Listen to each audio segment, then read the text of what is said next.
প্রিয় দেশবাসী, আসসালামু আলাইকুম।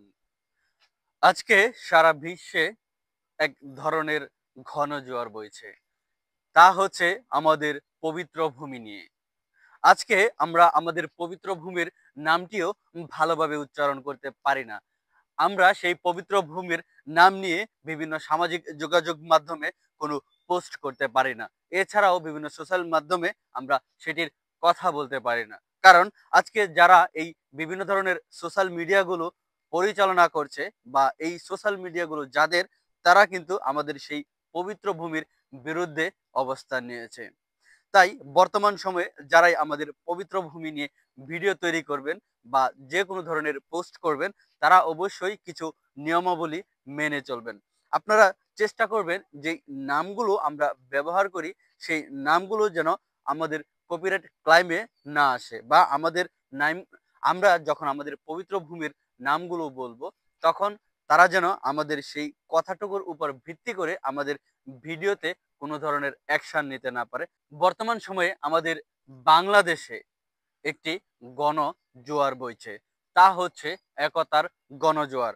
বর্তমান সময়ে আমাদের দেশে সমস্ত রাজনৈতিক দল, সমস্ত ধর্মীয় রাজনৈতিক দল, এছাড়াও সকল ধরনের অঙ্গ সংগঠনগুলো কিন্তু এক হয়েছে। আমাদের দেশ, আমাদের দেশের মানুষ, দেশের সর্বস্তরের মানুষ এই গণজোয়ারে জমায়েত হয়েছে এবং আমাদের পবিত্র ভূমি রক্ষার জন্য তারা জীবন দিতেও প্রস্তুত বলে মন্তব্য করেছে।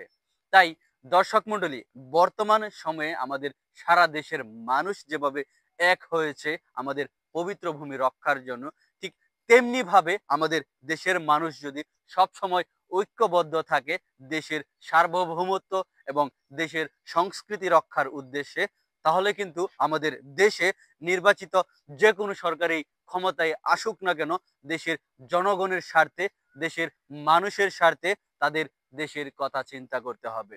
কোনো রাজনৈতিক ব্যক্তি তখন দেশকে অন্য দেশের কাছে বিক্রি করতে পারবে না।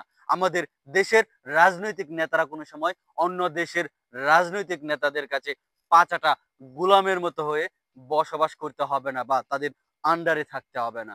যে কোনো দুর্যোগ, যে কোনো রাজনৈতিক মোকাবেলা, দেশের সাধারণ মানুষ যদি এক থাকে, তাহলে কোনো রাজনৈতিক অপশক্তি আমাদের দেশের বিরুদ্ধে কোনো ধরনের ষড়যন্ত্র করতে পারবে না। আমাদের দেশের সম্পদ অন্য দেশের কাছে বিক্রি করতে পারবে না। আমাদের দেশের প্রাপ্য কোনো সময় আমাদেরকে পিছু পা হতে দেবে না। তাই দর্শক মণ্ডলী, আপনাদের উদ্দেশ্যে আমার একটি আবেদন। এখন বর্তমান সময়ে আমাদের সারা দেশের মানুষ, সারা দেশের রাজনৈতিক দলমত নির্বিশেষে, সকল সাংস্কৃতিক অঙ্গ সংগঠনের মানুষ, সকল রাজনৈতিক মানুষ, এমনকি ছোট বড় থেকে নারী পুরুষ সহ যারাই দেশের স্বার্থে, আমাদের পবিত্র ভূমি রক্ষার স্বার্থে এক হয়েছেন জীবন দেওয়ার জন্য, আপনারা আপনাদের একতাটাকেই সবসময় সংঘবদ্ধ করে রাখবেন। ভবিষ্যতে আমাদের দেশ এবং আমাদের দেশের সার্বভৌমত্ব যেন রক্ষা করতে পারে আমরা এই একতার মাধ্যমে, এবং আমাদের দেশে যে কোনো রাজনৈতিক দলই ভবিষ্যতে ক্ষমতায় আসুক না কেন, তারা যেন দেশের মানুষকে রাজনৈতিক ফায়দা লুটার জন্য অন্য কোনোভাবে ব্যবহার করতে না পারে, সেই দিকে আমাদের সকলকেই সচেতন থাকতে হবে। আসুন আমরা সকলেই সচেতন থাকি, দেশের স্বার্থে, দেশের ন্যায়ের স্বার্থে, দেশের উন্নয়নের স্বার্থে সকলেই হাতে হাত মিলিয়ে চলি, কাঁধে কাঁধ মিলিয়ে চলি। তাহলেই আমাদের দেশের উন্নয়ন হবে, দেশের মানুষের উন্নয়ন হবে। ধন্যবাদ সবাইকে।